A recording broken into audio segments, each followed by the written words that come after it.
Yo, what's up, Swag? And you already know what time it is, man. It's your boy KLR, aka KL Swag. Man, you already know I'm the drippiest on YouTube, man. Back here with a video, man. Look, bro, we about to get into it with Deshaun Watson, man.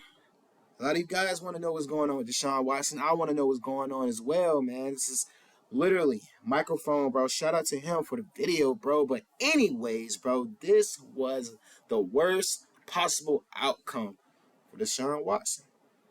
Let's get into it. And let's just check it out. Last night I did something in a fantasy football draft that caused my entire chat to laugh at me. And that's with my 195th pick in my fantasy football draft. Ooh. I selected a player that's typically selected within the first 4 rounds, and that's Deshaun Watson. And everybody laughed at me because the idea is that there is no way, shape, or form that this man is going to play in the NFL. And with the recent updates that I have for you guys today, we're going to come and try to deduce the question whether or not Deshaun Watson will play in the NFL this year. Now, before we get to the content, dude, there is no way, shape, or form this video is going to get monetized because of the content of this video, which is fine by me, but whenever YouTube can't make money on a video or demonetizes a video, they're more prone to not sending out that video to a brand new audience. And honestly, all I care about is getting people to watch my content. So if you could leave a like on this video, it can counteract that, because the Damn, I had to skip that, bro. Too much of an intro. Get to it.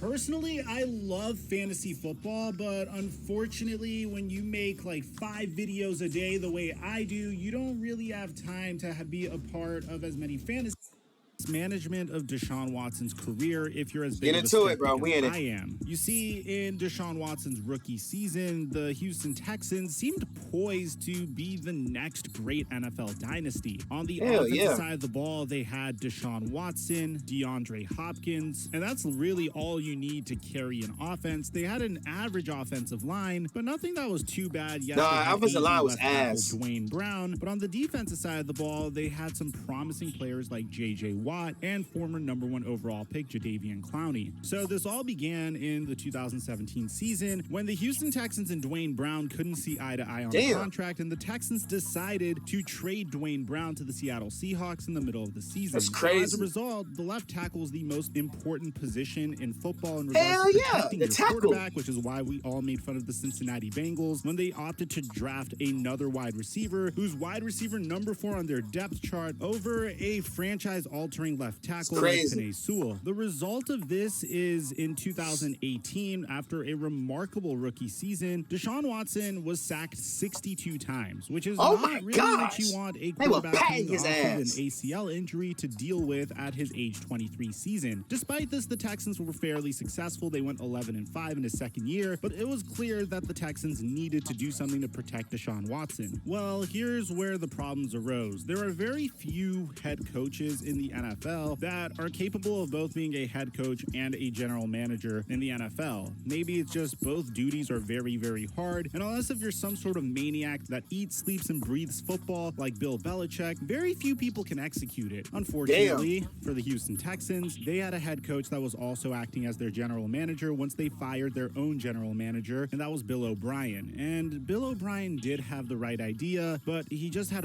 horrible valuation of his players and his assets. Messed up the whole the very first move Bill O'Brien did in order to shore up the left tackle position was trading 2 first-round picks and a second-round pick for Laramie Tunsil of the Miami Dolphins. I remember that. A very solid player, not necessarily worth that asking price. In addition to this, and this actually came a little bit before, the Houston Texans also traded their former #1 overall pick Jadeveon Clowney to Seattle, and they didn't really get much for him in return. Crazy. This would be a little bit of a foreshadowing, but it was still something that Houston Texans fans ignored, because once again, the Houston Texans won 10-5 that year with Deshaun Watson under center. Yet another remarkable season for Watson with 26 touchdowns and 12 interceptions thrown. That's nice. But things really hit the fan that offseason when they decided, hey, you know what's a good idea? Let's trade DeAndre Hopkins for David Johnson. They didn't really get that much draft compensation in return, and like many of us predicted... Bro, that was such a stupid ass trade. But like, what?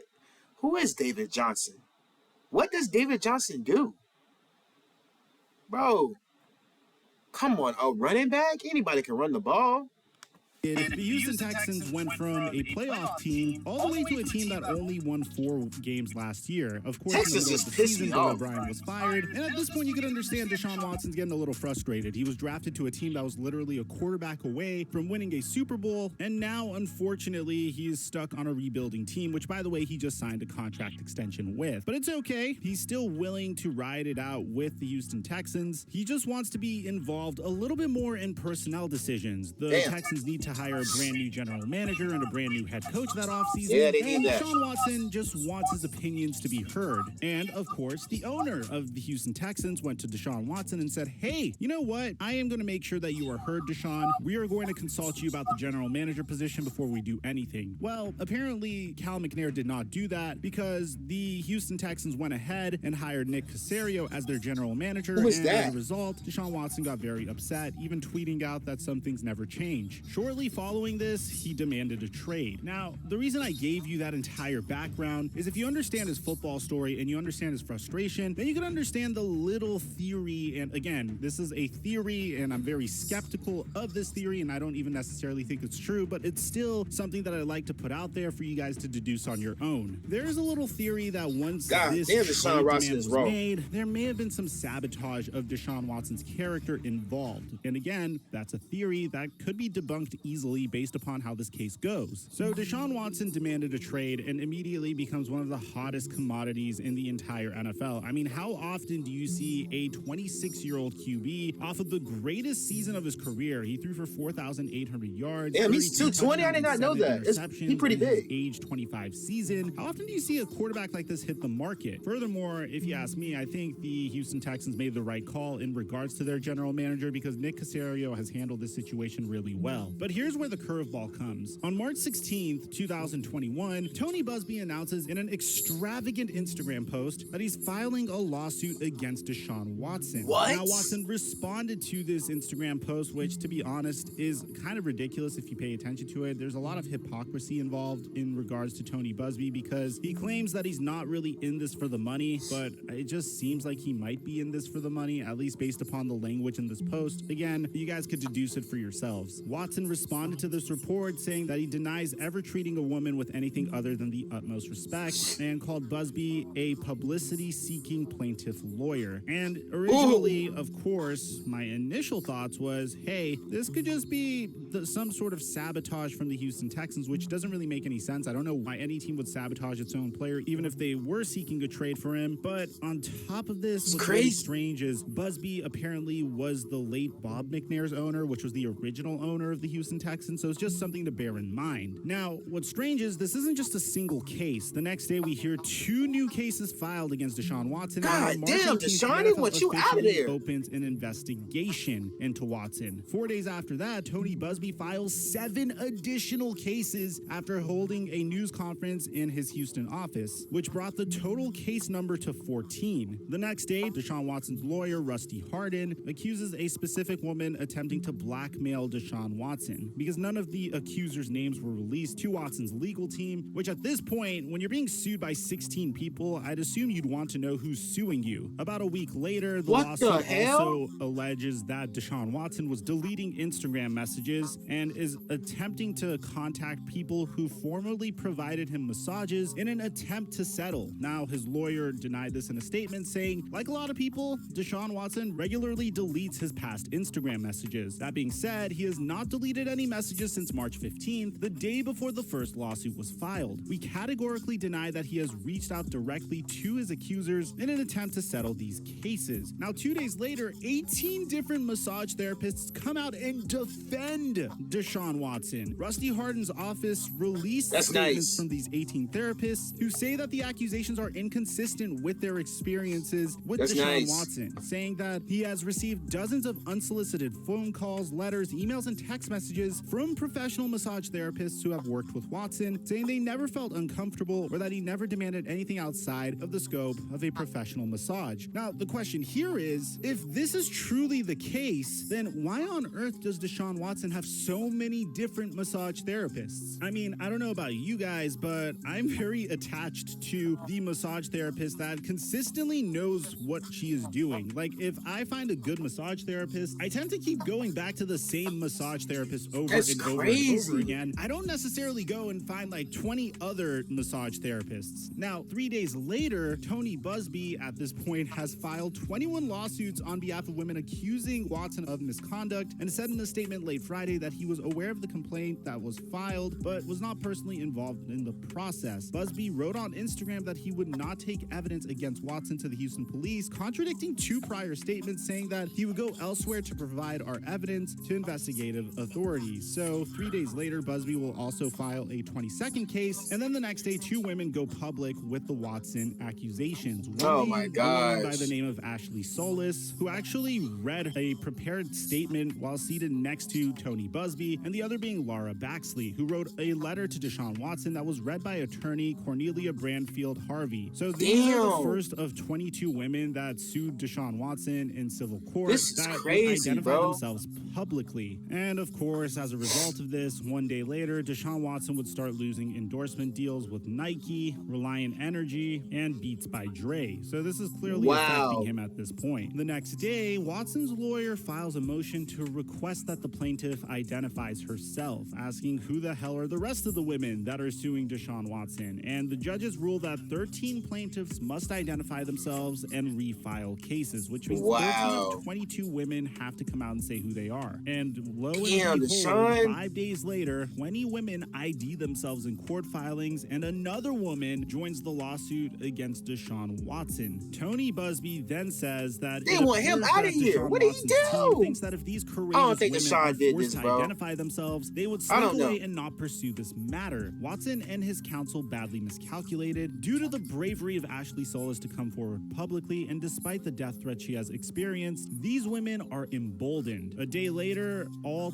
22 plaintiffs would officially be identified. The next day, Deshaun Watson would once again deny all these allegations in a 7-page legal response via his attorney. And 2 weeks later, Roger Goodell came out and spoke about the situation for the first time, saying that we take this very seriously and these allegations are very concerning to us. We're obviously following that and looking at that ourselves independently, and there are important steps that we will be taking as part of our personal conduct policy. When we get to that point, we will certainly make a decision. Now, here's where it gets a little interesting. Almost a month later, on May 21st, Cal McNair's attorney tries to mediate between the 22 women suing Watson and the legal teams for Watson. So this is interesting because where did this really come from? According to Athletic, Mr. McNair was aware that his personal attorney contacted both parties to suggest mediation. Mr. McNair has had no personal involvement in any of those discussions. Oh, my dog innocent, Texans bro. Had not had any direct my dog innocent. With either party. Things get quiet up until July 26th, where 10 women came out and filed complaints against Deshaun Watson. God damn! Among the 22 who had filed civil lawsuits accusing him of misconduct. Deshaun Watson would report to training camp the day before on July 25th, even though he requested a trade. And then a few days later on July 27th, the NFL says that there are no restrictions on Watson as the investigation continues. Now, this is where it gets interesting because on August 13th, the NFL interviews 10 plaintiffs accusing Watson of misconduct and still holds that as of August 13th, there are no restrictions at all. Now, 5 days later, Deshaun Watson would meet with the FBI, but not the NFL. But here's where things get really interesting. Over the next couple weeks, Deshaun Watson's name would run rampant in trade rumors because, of course, this is the best time to trade for a quarterback and really acclimate him to a brand new system. And there are a number of teams that are interested. There even was a report about 2 weeks ago stating that Deshaun Watson's about to get traded to either the Panthers or the Dolphins. That'd be nice if he went. As time change that whole organization both the around. Panthers and Dolphins pulled out of those trades because, well, the Houston Texans had too high of an asking price. The Philadelphia Eagles were also rumored to be interested, but they pulled out as well. Mainly because Deshaun Watson's fate is very, very interesting at this point. For Despite real. being on the official roster currently, story, David Culley confirmed that Tyrod Taylor will start under center for the Houston Texans when they begin their 2021 season against the Jacksonville Jaguars. And a huge part of that has to do with the uncertainty surrounding Deshaun Watson. So this is very unique because Deshaun Watson technically could play, but he's not.